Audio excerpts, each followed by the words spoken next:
profe Ricardo. Buenas tardes o buenos días en México Buenas aún, tardes. buenas tardes en Colombia ya, buenas tardes en España, buenas tardes casi noche en España, que nos también están viéndonos el día de hoy. En este momento quiero presentar al profesor Ricardo Mancilla. Él es licenciado en matemáticas, tiene maestría en ciencias económicas de la Universidad de Carleton en Canadá, es doctorado en matemáticas de la Universidad de La Habana. Ha tenido un montón de distinciones por su desempeño y por las asignaturas que dicta. Desde 1980 ha tenido a su cargo muchas asignaturas, pero quiero resaltar que desde 2007 viene trabajando las matemáticas de la complejidad, especialmente para humanistas y científicos sociales, que es un área bien interesante, y pues ya desde 2007 tiene una experiencia enorme en ese trabajo. Ha dado muchos cursos relacionados con estos temas, y pues a la vez ha dirigido trabajos de investigación al respecto.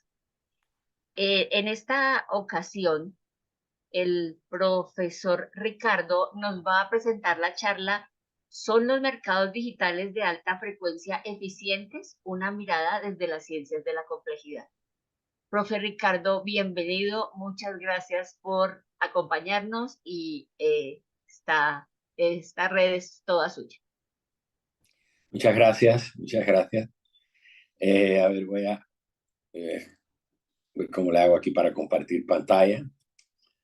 Me tienen que dar la... Inferior hay un cuadrito verde que dice compartir pantalla, en la parte inferior, en la parte inferior. sí, de la ventana. Yo lo tengo en la superior.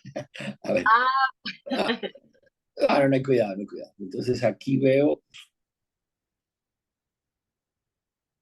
hay uno que tiene A una ver, flecha hacia arriba que dice compartir pantalla. veamos. No te preocupes. Bueno, lo que les voy a hablar, quiero hacer una pequeña introducción primero.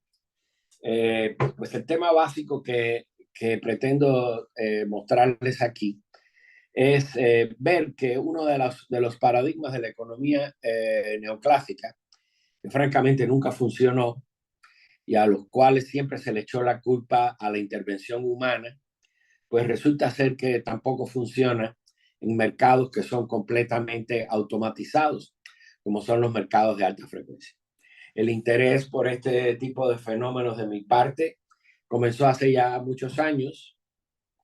Nosotros fundamos en la UNAM un seminario que ya va para 15 años, es decir, el año que viene va a cumplir 15 años, que se llama Seminario de Economía y Ciencias de la Complejidad, en el cual pues nosotros estudiamos los problemas de la economía vistos desde el punto de vista de la teoría de la complejidad, y en ocasiones le dedicamos también tiempo a cuestiones colaterales que están alrededor de las ciencias sociales en general, incluso algunos problemas de ciencia política. Dedicamos un semestre completo a estudiar el problema de la polarización política, que es un fenómeno global, tanto en los Estados Unidos como en México, es algo bien importante, y temas que están relacionados. Pero este tema de los mercados de alta frecuencia es algo que ha llamado la atención desde hace ya un par de décadas, porque esa imagen que nosotros tenemos de que las bolsas de valores es un lugar donde hay un montón de gente gritando y haciendo ciertas ceñitas así extrañas, pues eso ya pasó a la historia. Buena parte de eso ya se hace automáticamente y no hay intervención ninguna de los agentes económicos humanos. Son algoritmos los que se están encargando de eso. A pesar de que no hay una definición universalmente aceptada, pues algo que es muy común a todo lo que las personas admiten como mercado de alta frecuencia es la alta velocidad en la toma de decisiones. Es decir, habitualmente es del orden de los 2.6 milisegundos Así es el nivel de velocidad con el que se hacen las transacciones. Grandes volúmenes de transacciones, por cierto, porque con esto que les acabo de decir ahora, alcanza para tener grandes volúmenes de transacciones. Tienen el ratio que se llama order to trade, es muy alto porque se pueden poner muchas órdenes, después cancelarlas si a uno no le conviene y negociar algunas pocas. Porque como todo lo están haciendo las computadoras, eso se puede hacer a una velocidad más grande que la que un ser humano puede hacer. Y también hay una cosa que se llama el índice anualizado de Sharpe, que es la cantidad de ingresos con respecto a las transacciones. Eso también es muy alto en esto. Y una característica muy importante es que los horizontes de búsqueda de predictibilidad para poder hacer inversión son de muy corto plazo. A veces son de segundos también. Y cuando hablamos de eficiencia, pues yo creo que es importante llamar la atención que hay dos nociones de eficiencia en la economía, ¿no? En general, hay una que es la eficiencia distributiva, que está relacionada con el trabajo inicial de Pareto, por ejemplo, que es, bueno, cómo distribuir eficientemente los recursos. Y también está el concepto de eficiencia informativa, que es al cual yo me pienso dedicar a hablar acá, ¿no? La eficiencia de un mercado informativa es que toda la información relevante para la formación de los precios se incorpora inmediatamente a esto debido a la acción colectiva de agentes económicos altamente sofisticados.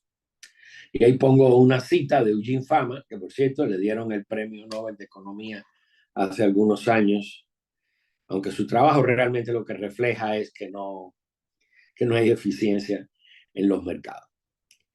Entonces, ¿qué le pasó algo a esto? Bueno, entonces, habitualmente una de las cosas que se han señalado para decir que no hay eficiencia en los mercados es el hecho de que los seres humanos no tenemos una predicción perfecta y actuamos según una frase muy característica de Maynard Keynes, del economista Keynes, usando algo que se llama el espíritu animal. Cuando estamos ahí, cuando los agentes de mercado están interactuando, en ocasiones se dejan llevar por intuiciones y por ciertas ideas que le vienen de golpe, que no tienen nada que ver con la racionalidad, pero que básicamente las siguen ciegamente. Y esto,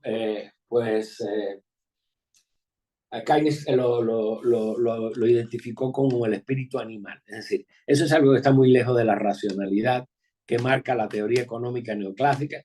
Por otra parte, los agentes económicos no tienen la más mínima oportunidad de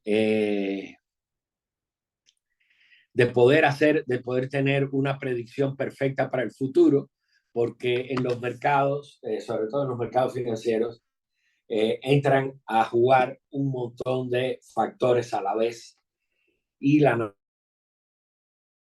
de esas interacciones es compleja, evidentemente compleja en el sentido de la teoría de la complejidad. Y entonces, pues, es imposible que se haga eso.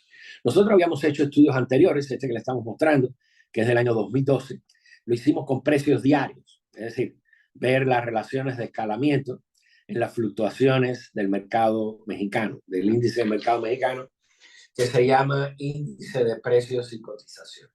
Francamente, no hay manera de sostener, al menos en el mercado mexicano, esa fue la conclusión nuestra, que esté siquiera cercano a la eficiencia, está lejísimo de la eficiencia.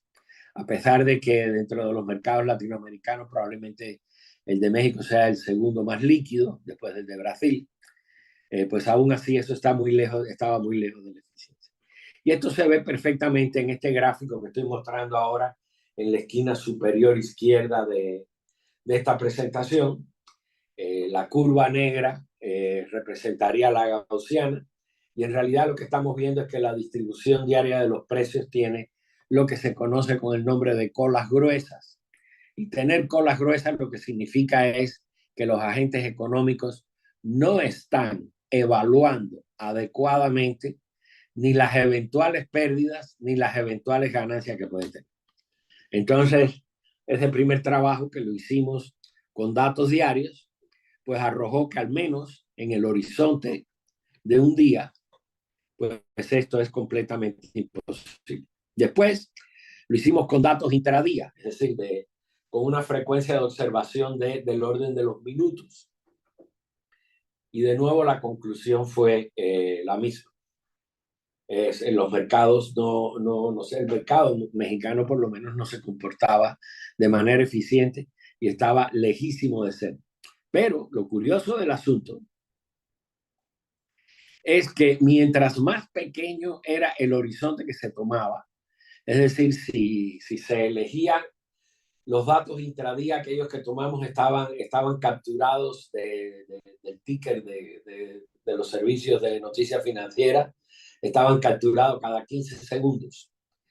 Y en ese horizonte de 15 segundos no había ninguna posibilidad de hacerlo. De la única manera que empezaba a haber un poco de capacidad de acercarse a una distribución normal era cuando se hacían promedios muy grandes con estos datos. Y entonces, pues bueno,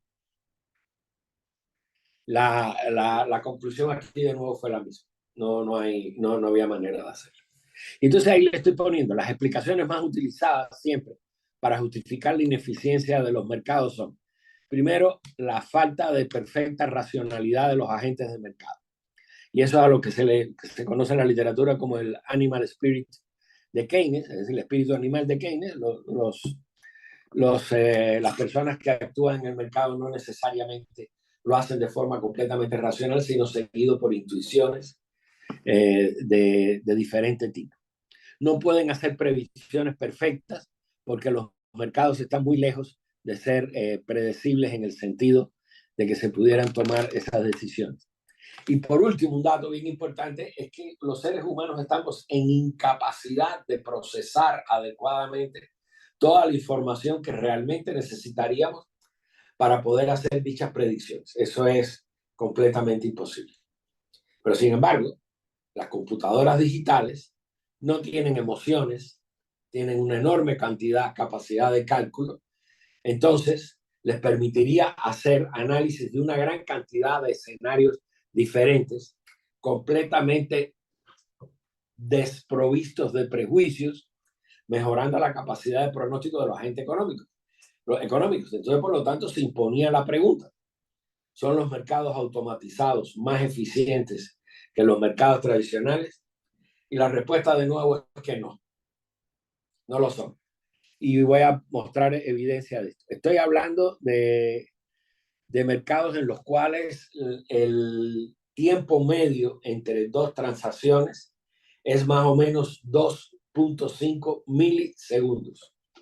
Es decir, 0.0025 segundos. Es decir, se hace una enorme velocidad. Y entonces aquí yo publiqué con un alumno mío,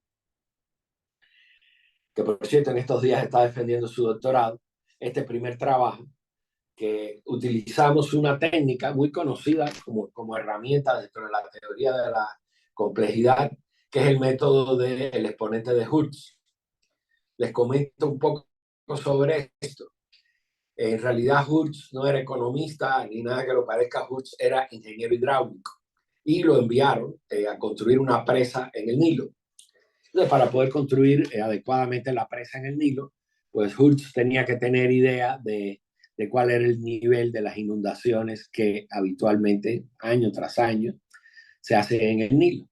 Afortunadamente, desde la época de los faraones había bases de datos increíbles de niveles de inundación de la cuenca del Nilo durante 900 años consecutivos. Entonces, una base de datos que para la primera mitad del siglo XX, para un ingeniero hidráulico era casi una mina de oro. Y entonces Hertz empezó a trabajar con estos datos. Y lo primero que se dio cuenta es que los datos de las crecidas no serían una caminata aleatoria, no eran independientes entre sí, no se distribuían de forma gaussiana. Y entonces había tenían entre ellos una propiedad que también se manifiesta en los mercados en ciertas ocasiones, que es la de persistencia.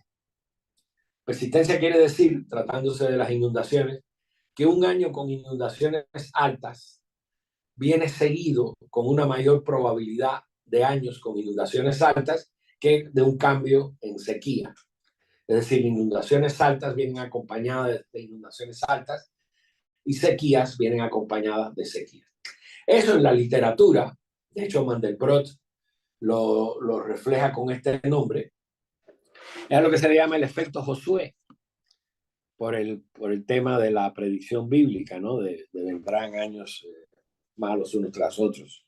No me sé bien la cita bíblica, ¿no?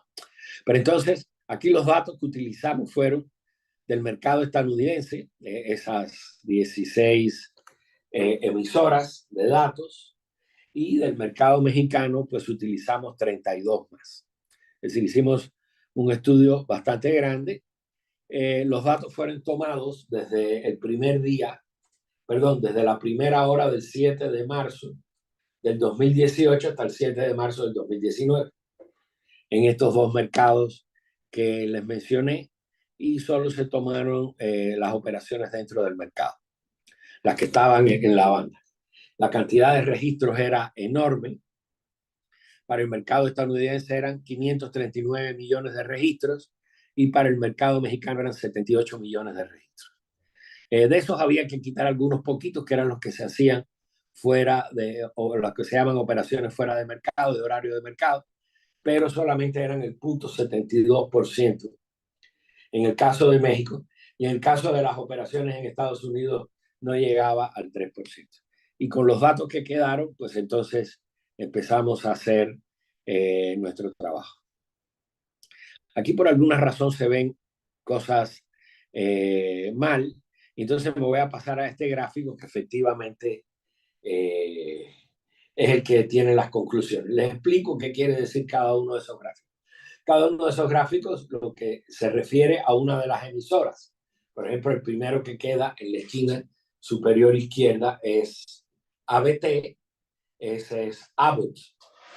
Si uno se va abajo, vemos una FB, ese es Facebook, al ladito está MSFT, ese es Microsoft. Al final, en la esquina superior e inferior derecha, tenemos uno que es Twitter y así sucesivamente. Ahí están también General Motors, Cisco, Hewlett Packard, etcétera, etcétera. Y entonces ahí ustedes ven, en cada uno de esos gráficos, ven dos cosas. Ven una bandita morada y encima de esa bandita morada ven una oscilación en azul más fuerte. Cada vez que la oscilación azul se sale de la bandita morada, el mercado estaba lejos de la eficiencia. Y como pueden ver, buena parte del tiempo eso está ocurriendo para esos activos que están ahí. Y entonces, en este siguiente gráfico se hizo un afinamiento de eso y fíjense que de nuevo hay un grupo de activos que están completamente en otro horizonte de tiempo, están completamente fuera de la banda morada y eso quiere decir que están prácticamente todo el tiempo siendo ineficientes. Si ustedes fijan, ese que se llama GM, ese General Motors, General Motors está prácticamente fuera de la banda de eficiencia todo el tiempo. Facebook está siempre bastante abajo. Microsoft está pegado al borde, etcétera, etcétera, etcétera. Otro hallazgo que habla de la falta de eficiencia de los mercados es que hay dos efectos que ocurren siempre en la realidad, que es lo que se llama el efecto del fin de jornada y el efecto de fin de semana. ¿Qué cosa es el efecto de fin de jornada? Pues que básicamente a las personas que trabajan en los mercados no les gusta dejar operaciones abiertas de un día para otro. Por ejemplo, alguien que está en el mercado de México, cuando se están acercando las 4 de la tarde, prefieren cerrar todas las posiciones que puedan en vez de dejarlas abiertas. No vaya a ser que a lo largo de la noche ocurra algo y al otro día por la mañana se enteren de alguna noticia que perjudica sus posiciones del día anterior. Entonces tratan siempre de cerrar las posiciones de fin de semana. Ahí en la esquina superior, aquí en la esquina izquierda, ustedes pueden ver un gráfico que está en rojo. Ahí dice tiempo en días y lo que está abajo es los días de la semana, del 1 al 5 es lunes, martes, miércoles, jueves y viernes. ¿Está bien? Y ustedes ven que más o menos cuando está llegando el final de cada día o el principio del otro hay una perturbación. Eso es lo que ocurre habitualmente en los mercados humanos. Lo curioso del asunto es que los algoritmos siguen haciendo exactamente lo mismo de los humanos, a pesar de que no tienen intervención ninguna de ellos. ¿Ya? Un poquito más adelante hay un primer gráfico un primer gráfico, no, los de la semana creo que queda, un primer gráfico en azul, y ese a lo que se está refiriendo es a los días de la semana. De nuevo, el efecto viernes es exactamente lo mismo.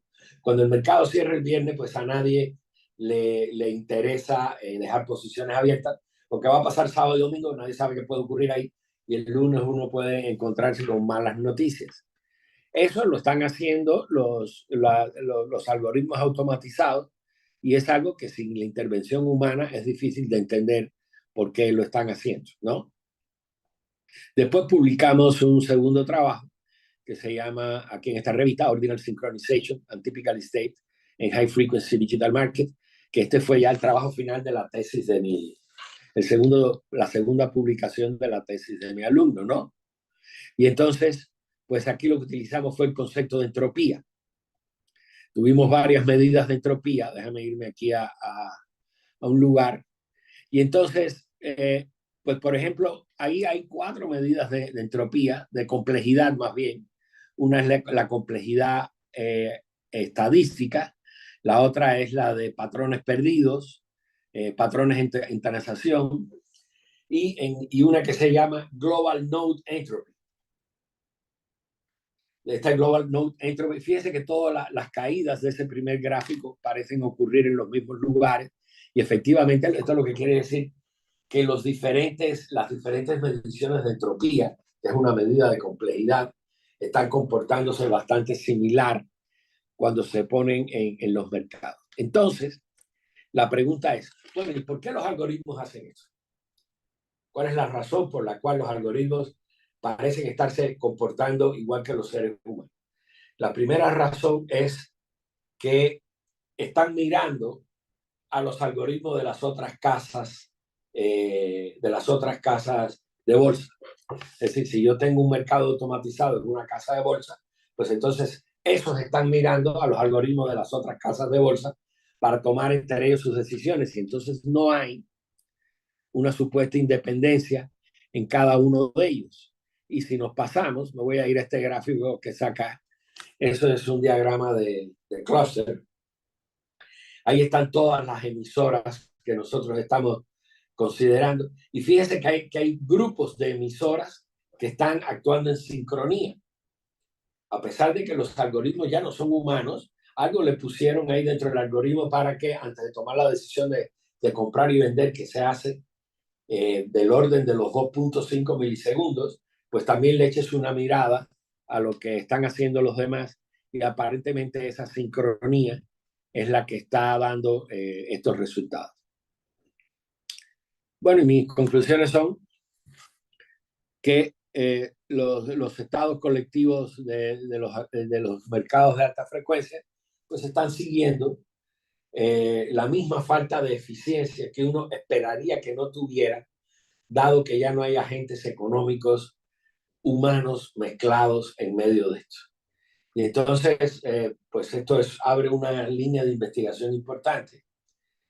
Y ya otra conclusión que yo creo que también debe tenerse en cuenta es que esto es un duro golpe para la economía neoclásica, para el laissez-faire del neoliberalismo, porque en las bases mismas de esta doctrina económica está el problema de la eficiencia, que ya no solo no se cumple con los seres humanos, sino que además no se cumple con los algoritmos automatizados. Bueno, entonces aquí lo voy a dejar. Les pido una disculpa por este problema de compatibilidad que he tenido. No, ningún problema, profe Ricardo, muchas gracias. Abrimos las preguntas en el chat de YouTube para ver si alguien tiene alguna pregunta. Mientras tanto, yo tengo una. Podríamos decir que, Adelante. podríamos decir que la automatización de todo este análisis de mercado tiene heredado del comportamiento humano este comportamiento fractal. ¿Podríamos hablar de un comportamiento fractal allí? Sí, siempre lo hubo. En realidad hay relaciones de autosemejanza, pero eso en las series de tiempo financiera de la época donde solo había seres humanos, ¿eh? Ya había ciertos lugares donde hay un comportamiento de autosemejanza. Es decir, estamos viendo que ciertos patrones grandes en el tiempo, cuando uno los busca dentro de la serie, vuelven a aparecer. Y las diferentes escalas que ahí aparecen, pues esa es una medida de la complejidad de la serie. Vale, vale, muchas gracias. Aquí hay otra pregunta en el chat. ¿Será que los algoritmos en su origen siguen los datos del comportamiento de los agentes humanos y los replican? No, para nada. Los algoritmos, la filosofía de los algoritmos es utilizar lo que se llama micro trendings, micro tendencias. Ellos lo que están buscando constantemente es cada vez que ven que un grupito de números empieza a subir, y cuando les digo estos son posiciones en el mercado que están guardadas en 10 milisegundos, pues entonces ellos buscan y dicen, pues si en estas 10 posiciones si en estos 10 movimientos que están guardados en 10 milisegundos hubo una pequeña subida, déjame yo para arriba ahora y déjame poner una condición para salirme. Y lo que pasa es que los seres humanos están a millones de kilómetros de poder hacer eso. Un ser humano no le da tiempo. De hecho, los mejores analistas de mercado y los mejores brokers, que es el nombre de las personas que están ahí, ya estaban antes dando gritos y haciéndose ceñitas para comprar y vender, pues el orden de sus decisiones siempre era cuando más un minuto, los buenos 30 segundos, pero 25 milisegundos es imposible. Vale. Aquí hay otra pregunta. ¿Cuál es el problema más importante a solucionar para que los algoritmos puedan llegar a ser eficientes? El problema es que yo lo que creo que eso no va a ocurrir nunca, porque está en la naturaleza de los mercados no ser eficientes. No, esa está en la naturaleza de los mercados. Lo cual quiere decir que sí hace falta intervención humana, que ese postulado general del neoliberalismo, del completo laissez-faire, por lo menos en los mercados financieros, no se puede dejar. No se puede dejar.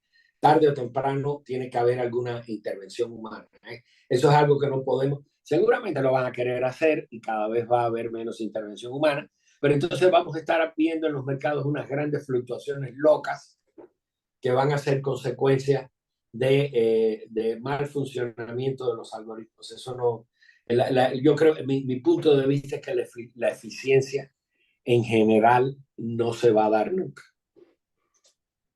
Y la fluctuación en esos mercados, porque particularmente en este momento hay un chico aquí en la distrital haciendo un trabajo de grado donde está hablando sobre la influencia de las noticias en los precios de las diferentes, en el cambio de los precios. Sí, sí, Y sí. entonces, de todas maneras, el cambio de los precios no es automático, allí hay como una influencia de la interacción humana. Entonces, como que empieza a haber un sí y no, como que sí hay intervención humana, pero no directa. No, pero el tema es así. Yo tengo un colega que lo que hace es lo siguiente, ver la relación que hay entre lo que se publicaba en Twitter. Ahora va a estar muy difícil esa investigación porque el señor Elon Musk parece decidido a destruir Twitter, pero cuando Twitter funcionaba bien y uno podía bajar grandes masas de datos de Twitter, pues entonces este colega, él estuvo trabajando con nosotros en nuestro grupo, lo que hacía era miraba las noticias financieras en Twitter, iba mirando cuál era la relación que había con los movimientos del mercado. Eso sigue pasando ahora porque los mercados financieros en este momento no son completamente automatizados. Todavía un 35 o un 40% en algunos lugares sigue siendo humano. Y entonces, si los humanos empiezan a meter las manos, pues entonces eso está ocurriendo con un horizonte, esa es la palabra técnica, con un horizonte de tiempo que es el propio para los seres humanos. Es de minutos, horas, días. Eso es lo que los seres humanos sabemos hacer y podemos hacer. Pero los algoritmos no leen Twitter porque no da tiempo. En lo que en Twitter cae un nuevo tweet diciendo que algo pasó con el petróleo en alguna parte del mundo, ya los algoritmos han hecho 150,000 transacciones, porque va a una velocidad enorme. Es que la velocidad es tan grande que eso está completamente fuera de cualquier capacidad humana de intervenir. Por ejemplo, le voy a poner este ejemplo. Esto está en un artículo en Nature. Yo les voy a mandar después mi presentación y ahí está la cita de la revista Nature donde está esto que les estoy comentando. Hay un mercado en Chicago que se llama Chicago Board of Trade, que ahí lo que se negocian son ciertos commodities. ¿Qué son los commodities? Productos. Carne de puerco, frijoles, maíz, arroz, etcétera, etcétera. A diferencia de la bolsa de Nueva York, que lo que se negocian básicamente son equities. Equities son acciones de las empresas y instrumentos financieros más complejos. Pero en este mercado de Chicago había dos casas de bolsa que estaban tomando datos del mercado intradía. Y ellas no estaban exactamente en la misma casa de bolsa, habían rentado un edificio un poco más lejos. Bueno, la diferencia entre el cable que sacaba los datos para una casa de bolsa y la diferencia del cable que sacaba los datos para la otra casa de bolsa, la diferencia entre la longitud de esos dos cables, creo que era de 100 metros o de 200 metros, hizo que uno de los algoritmos le empezara a sacar ventaja al otro. Y eso va prácticamente a la velocidad de la luz. Es decir, cuando en fibra óptica, eso se está moviendo prácticamente a la velocidad de la luz. Entonces, un cable un poquito más largo le estaba dando una mínima ventaja a una de las dos casas de bolsa. Y entonces lo que hizo la otra fue acercarse, ponerse un poco más corta y recortar el cable para poder estar más cerca. Ese es el tipo de velocidad que está ocurriendo ahí, que es una cosa brutal, ¿comprende? Entonces, ahí no hay manera de que haya intervención humana. Lo que pase en Twitter va a una velocidad. Es como que usted y yo estemos hablando y queramos comparar eso con las alas de un colibrí. La frecuencia de oscilación de las alas de un colibrí es miles de veces más grande que la manera en que se mueve la conversación entre dos seres humanos. Entonces no pueden influir. Ahora, si se trata de mercados humanos, sí, categóricamente le puedo decir que hay una relación de correlación muy fuerte, al menos entre lo que se publicaba en Twitter y lo que ocurría en los horizontes de mercado, perdón, donde interactúan los seres humanos, ¿no? Que son tomar ahora y comprar en la mañana, vender en la tarde, la semana que viene, o comprar y quedarme con esto porque yo sé que a final de mes va a pasar tal cosa. Ahí es donde los seres humanos todavía sacan ventaja. Muchas gracias. Aquí hay otra pregunta de Miriam Fernández. ¿Se sabe por qué los algoritmos refuerzan las microtendencias? Y también dice, Prigogine hablaba de feedback loops, pero era en el ámbito de la biología. No, aquí también hay feedback loop. De hecho, todos los algoritmos predictivos son de tipo feedback. Porque si el algoritmo reconoce que hay una pequeña tendencia mínima de 10 milisegundos o algo así, pues entonces lo que empieza a hacer inmediatamente es, yo creo que los datos todavía van a subir un poquito más, pongo una posición de compra para vender 10 milisegundos después, pero entonces empiezo a sacar el último dato y meto el nuevo que entra. Es decir, quito el dato más viejo y meto uno nuevo, quito el dato más viejo y meto uno nuevo. Y entonces esa es una manera de hacer feedback, se está repitiendo ahí el feedback. Lo que pasa es que es teóricamente un feedback, pero la verdad que entre lo que nos imaginamos los seres humanos desde Prigogine hasta acá, esto tiene una naturaleza completamente distinta. Vale, aquí hay otra pregunta de Juan Martínez. Dice, ¿la regulación de los mercados y los algoritmos deberían llegar a un justo medio o es probable que el propio algoritmo sea capaz de autorregularse a costa de eficiencia?